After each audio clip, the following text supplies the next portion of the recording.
سلام، روز همگی بخیر. شروع میکنیم یونیت 12 embouteillage la partie grammaire. توی بخش گرامر میخواد با شما فیوتور رو کار کنه. قبل از اینکه ما بریم با هم دیگه فیوتور رو شروع کنیم، بهتره که یه دوره روی تمام زمانهای فعلایی که تا الان داشتید رو انجام بدیم. مثلا فعل se lever. se lever من براتون اینجا بنویسم. se lever فعل انعکاسی هستش، بلند شدن. زمان حالش مال گروه اول هستش، با er تموم میشه. وقتی که یه فعل انعکاسی دارید مثل s'appeler, se lever, se laver، اینا یه بخش، این بخش اولش رو دارید که این بخش اول جداگونه صرف میشه و بخش دوم که خود فعله این هم جدا صرف میشه.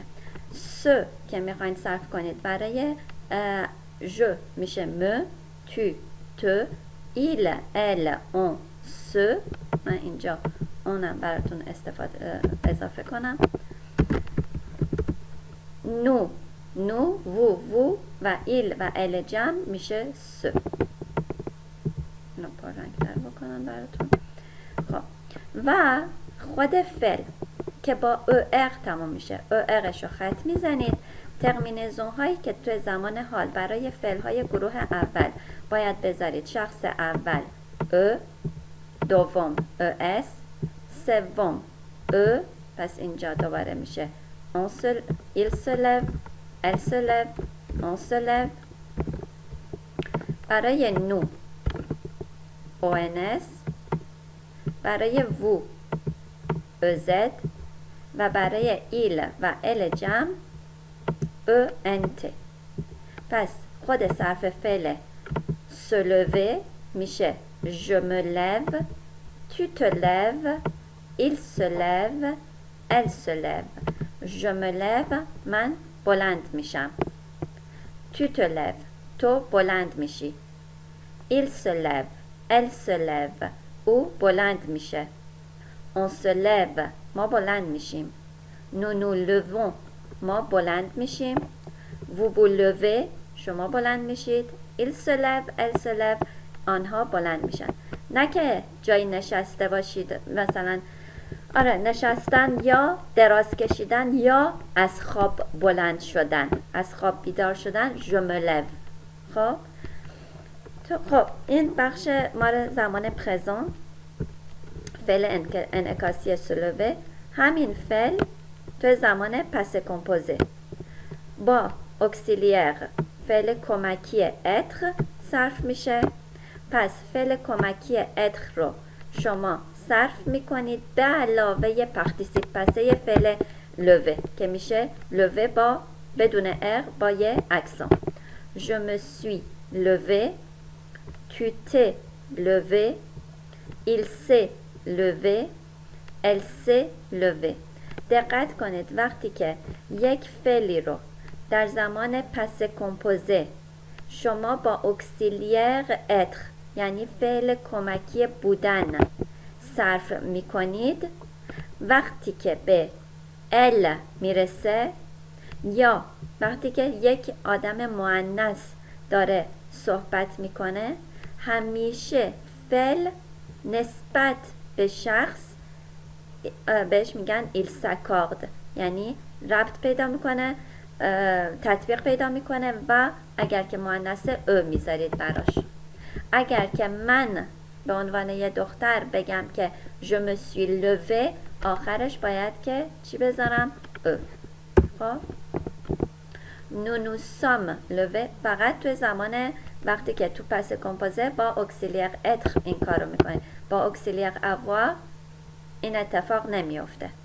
در ضمن دوباره براتون توضیح بدم، اکسیلیر être و اکسیلیر avoir فعلای کمکی بودن و فعل کمکی داشتن.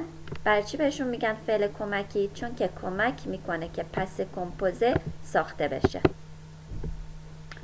nous nous sommes levés ما بلند شدیم. vous vous êtes levés شما بلند شدید. il و elle se sont levés. و زمان امرش هم داشتیم که میشد lève toi بلند شو، levons nous بلند شیم، levez-vous بلند شید. و همچنین فیتور پراش رو با هم دیگه خوندیم که فیتور پراش چی بود؟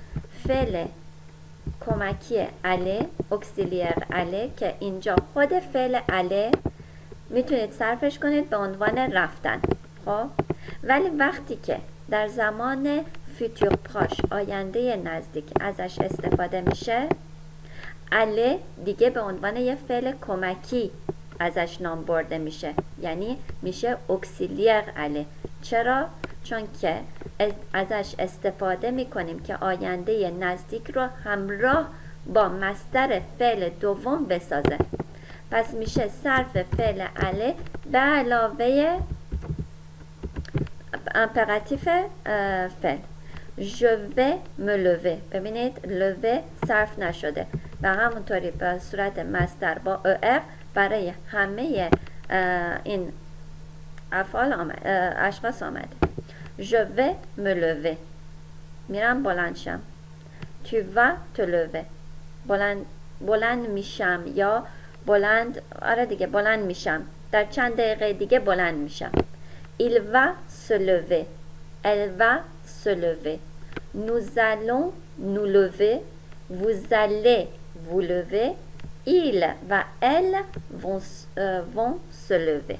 خب این از این فعل. بریم سراغ یه فعل دیگه، مثلا partir. partir فعل گروه دومتونه به عنوان رفتن. خب به معنی رفتن. در زمان حال فعلهای گروه دوم که با er تمام میشن ترمینزون هاشون هست s t ons ez و ent. خب je pars من میرم. پس دقت کنید که با وجود اینکه توی این فعل شما er رو خط میزنید و ت باقی میمونه، برای شخص اول و شخص دوم تی وجود نداره، مستقیما میشه اس. ولی از شخص سوم به بعد ت شما برمیگرده. je pars، tu pars، il part، elle part، on part رو هنوز اینجا ننوشتم ولی شما میدونید که il، elle، on مثل هم دیگه صرف میشه. nous partons، vous partez، ils partent، elles partent. پس کمپوزه فعل partir دوباره با فعل کمکی بودن صرف میشه. فعل کمکی بودن به علاوه پارتیسیپ پاسه فعل partir که میشه parti. je suis parti من رفتم. tu es parti تو رفتی. il، elle، on est parti. nous sommes partis. vous êtes partis. ils sont partis. elles sont parties. فعل بعد زمان بعدی ما هستش چی؟ امپراتیف که میشه دستوری. par برو، partons بریم، partez برید. و همچنین فیتور پراش که تو درس گذشته خوندیم، آینده نزدیک، گفتیم فعل اله رو صرف میکنید به علاوه مصدر خود فعل. je vais partir، tu vas partir، il va partir، elle va partir، on va partir. nous allons partir، vous allez partir، ils vont partir، elles vont partir. بریم اینجا یه سری جمله با هم دیگه کار کنیم. مثلا ce matin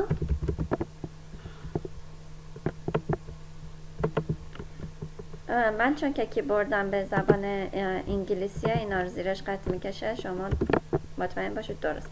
ce matin je me suis levé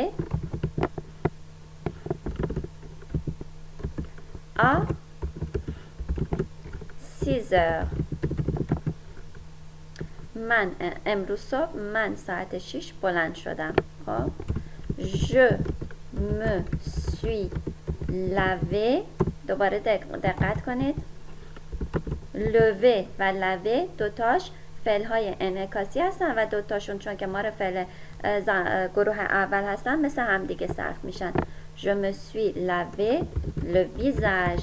اینا رو همه رو باید بلد باشید. در این سطح توی درس 12 که شما میرسید باید بتونید که راحت صحبت کنید و از زمان حال، گذشته و آینده نزدیکتون به راحتی استفاده کنید. تا به اینجا که رسیدید باید که هم وکابولرتون کامل باشه، بدن رو، صورت رو، وسایل خونه رو، همه اینا رو باید بلد باشید. Je me suis lavé le visage. J'ai pris mon petit déjeuner. من این سفر بیارم پایین. Mon petit déjeuner et je suis partie au travail. بعد رفتم سر کار.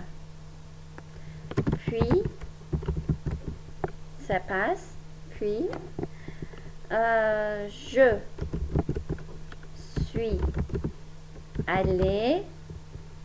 پس میشه چی؟ بعدش رفتم کجا؟ à l'université. بعدش رفتم دانشگاه.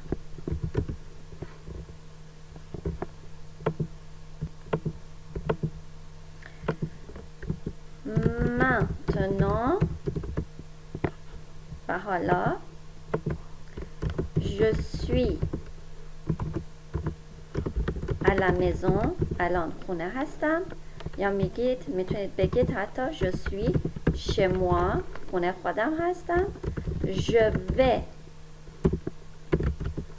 partir faire les courses.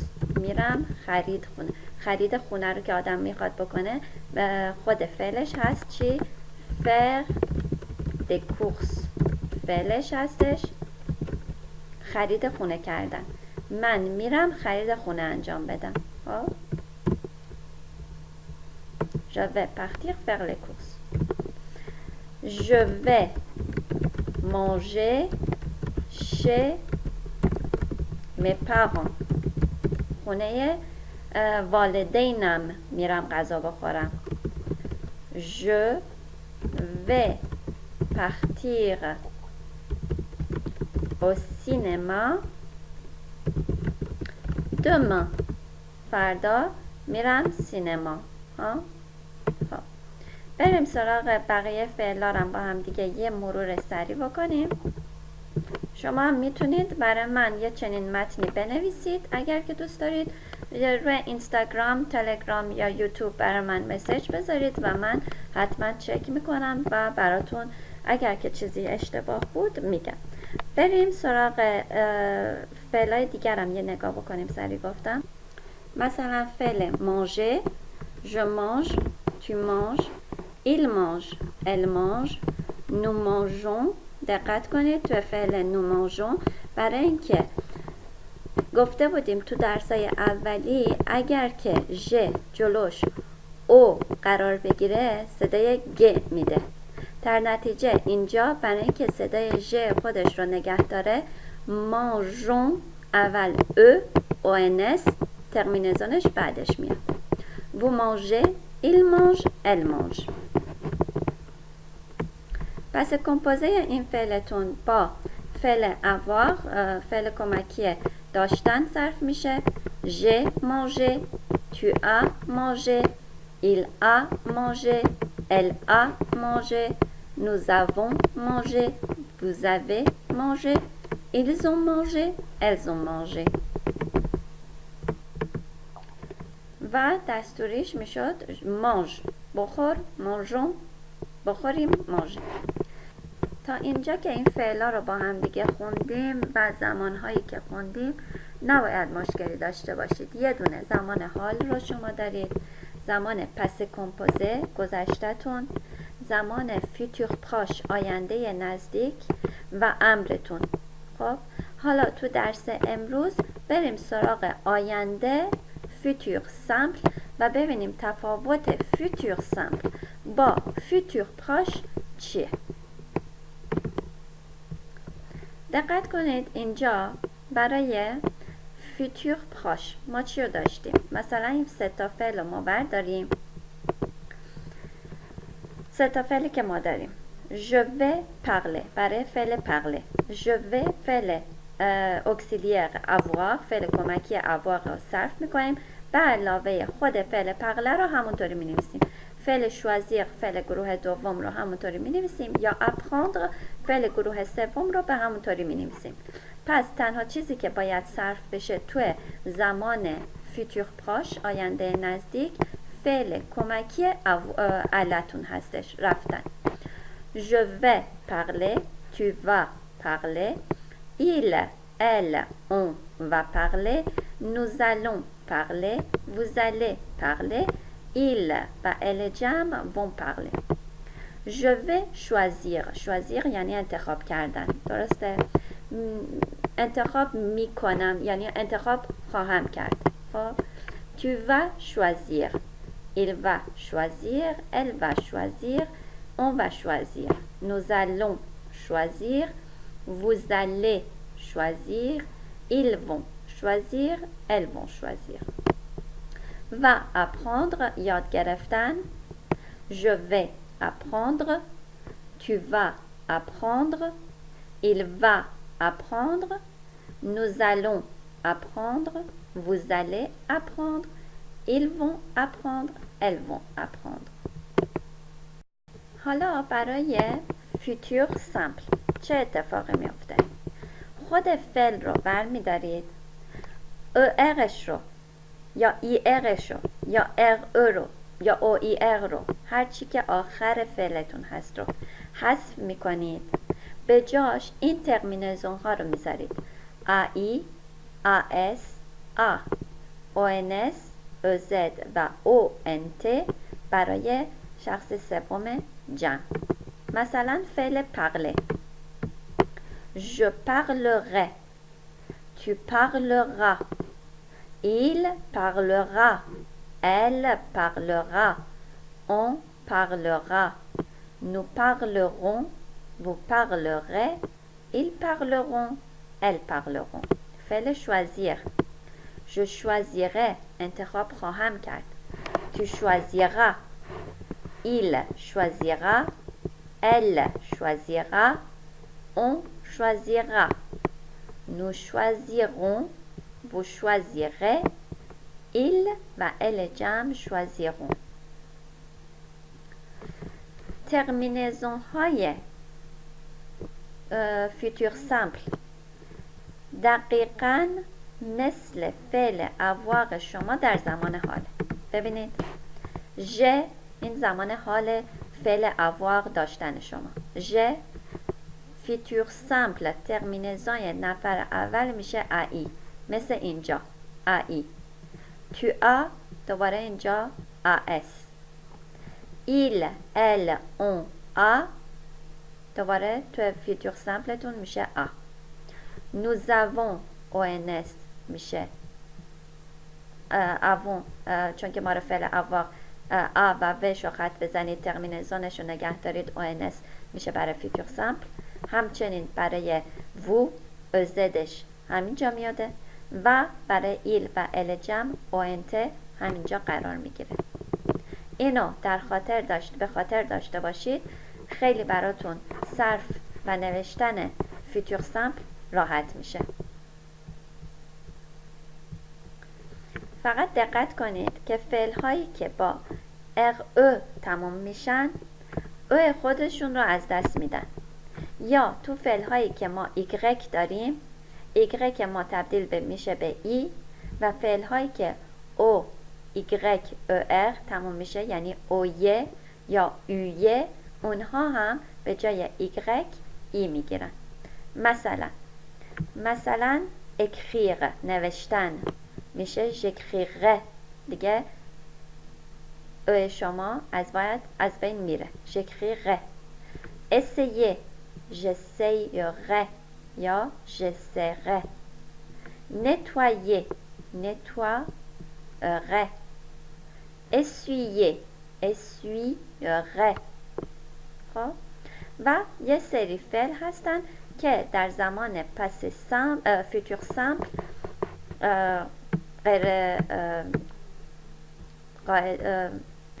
بی قاعده هستن مثل être je serai tu seras il sera nous serons vous serez ils seront elles seront صرفش رو براتون روی تلگرام میذارم avoir میشه j'aurai savoir میشه je saurai vouloir میشه je voudrais pouvoir میشه je pourrais voir دیدن میشه je verrai courir دویدن میشه je courais tenir میشه je tiendrai و venir je viendrai و انجام دادن faire میشه je ferai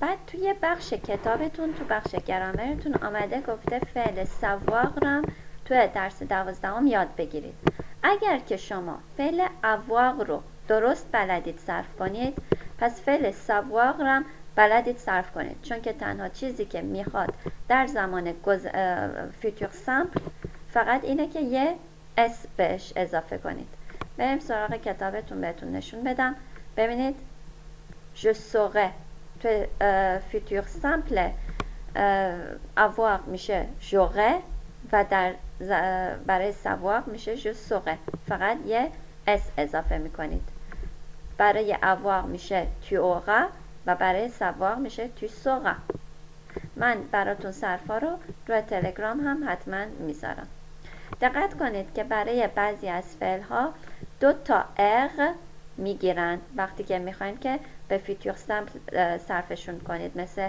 je pourrais je verrai یا je courrai و فعل tenir و venir مثل هم دیگه صرف میشه فقط حرف اولش تغییر میکنه je tiendrai je viendrai دوتاشون مثل همه حالا بریم سراغ این که فرق آینده نزدیک فیوتور پروش و آینده فیوتور سامپل چیه و چه جوری باید ازشون استفاده کرد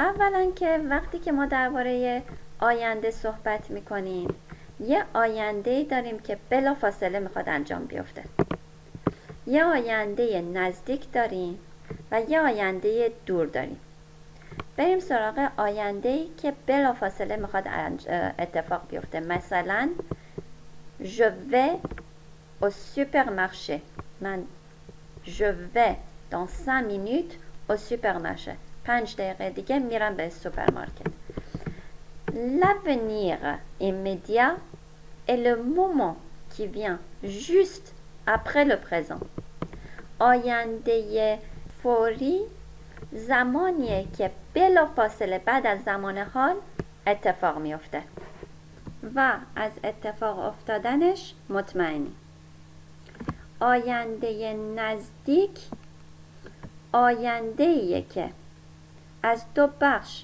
تشکیل شده که یک بخشش فعل اله به زمان حال هستش وقتی که میخوایم درباره یه آینده فوری صحبت کنیم درباره یک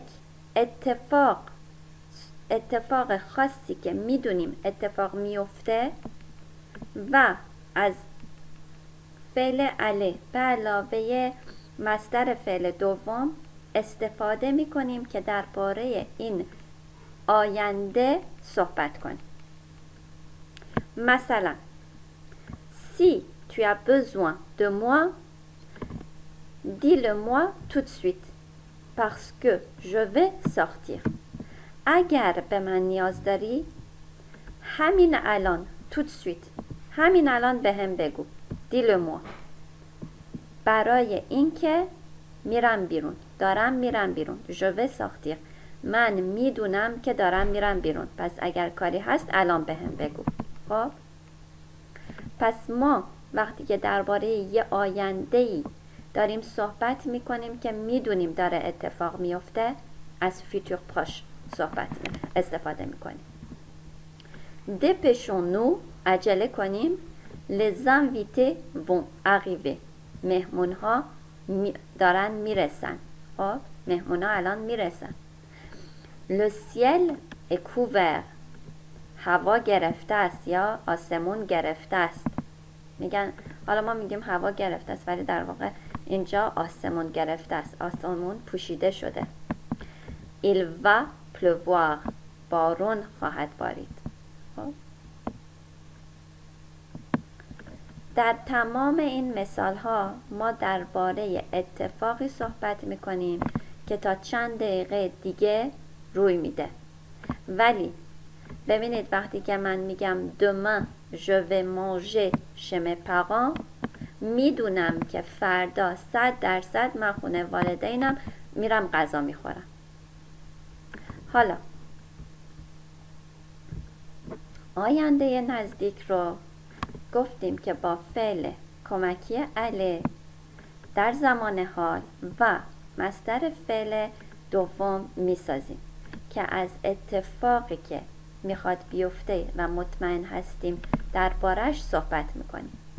ولی فیوتور سامپل از خود مصدر فعل ساخته میشه به علاوه اون ترمینزون هایی که بهتون گفتم که بهش اضافه میشه که مال فعل avoir هستش و درباره اتفاقی صحبت میکنیم که ازش مطمئن نیستیم یا به عنوان یه هیپوتز هستش. یعنی چی؟ یعنی یه فرضیه، نمیدونیم که واقعا اتفاق بیفته یا نه. مثلا بیایم تو این جدول رو نگاه کنیم. از اتفاقی که مطمئنیم، ویزیون سرتن de l'avenir، اتفاق مطمئنی که میدونیم در آینده حتما روی میده. و توی این قسمت فرضه که نمیدونیم، شاید که روی بده یا نده. پس این قسمت شما میشه فیوتور سامپل و اینجا فیوتور پروش که تا حالا خوندیم. Je vais appeler Paul ce soir، من امشب به پال زنگ میزنم یا تماس میگیرم. J'appellerai Paul ce soir، زنگ خواهم زد به پال امشب. Tu vas rendre visite à ton grand-père demain، فردا تو به پدر بزرگت rendre visite یعنی رفتن به ملاقات، یا میشه بگیم سر زدن. سر زدن به کسی رو میتونید بگید rendre visite. تو میری فردا به پدر بزرگت سر میزنی. Tu rendras visite à ton grand-père demain. مطمئن نیستید که حتما، پس در این صورت حتما این شخص بره و سر بزنه به پدر بزرگش، ولی اینجا مطمئنید که 100% این شخص میره و به پدر بزرگش سر میزنه. Il va nous aider après-demain، پس فردا به همون کمک میکنه. Il nous aidera après-demain. Elle va étudier à la bibliothèque en fin de semaine. او در بیبلیوتک میشه کتابخونه، در آخر هفته میره مطالعه کنه. Elle étudiera à la bibliothèque en fin de semaine. پس تو جدول اول مطمئن هستیم از این اتفاقات و تو جدول دوم این اتفاقات یا میتونه بیفته یا نه.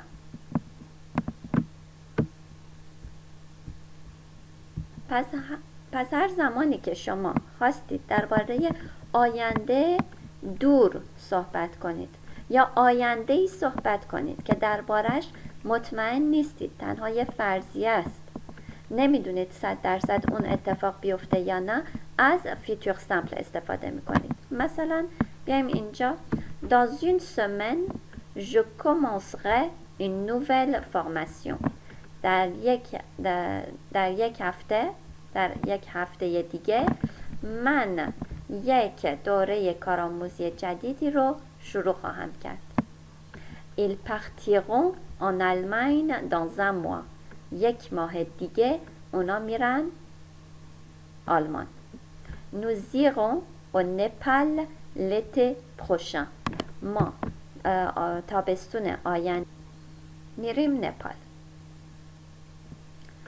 پس مثلا اینجا من بهتون بگم dans chacun de ces exemples on se situe dans la période à venir, dans une semaine, dans un mois, l'été prochain, dont l'action reste un peu hypothétique. یعنی چی؟ یعنی تو همه این مثال ها ما تو موقعیتی قرار داریم که در یه آینده‌ای، در یه مدت زمانی در آینده، در یک هفته دیگه، یک ماه دیگه یا تابستون دیگه به عنوان فرض اتفاق خواهد افتاد. فکر کنم که الان برای فیوتور پراش و فیوتور سامپل شما مشکلی نباید داشته باشید، ولی اگر که با سوالی داشتید میتونید برای من پیغام بذارید و من سعی میکنم که بیشتر براتون توضیح بدم، ولی فکر کنم که تا الان شما باید بتونید مثلا بریم خود کتاب رو توی ویدیو بعدی بخونیم و تمریناتش رو با هم دیگه حل بکنیم. تا ویدیو بعدی، خدا نگهدار.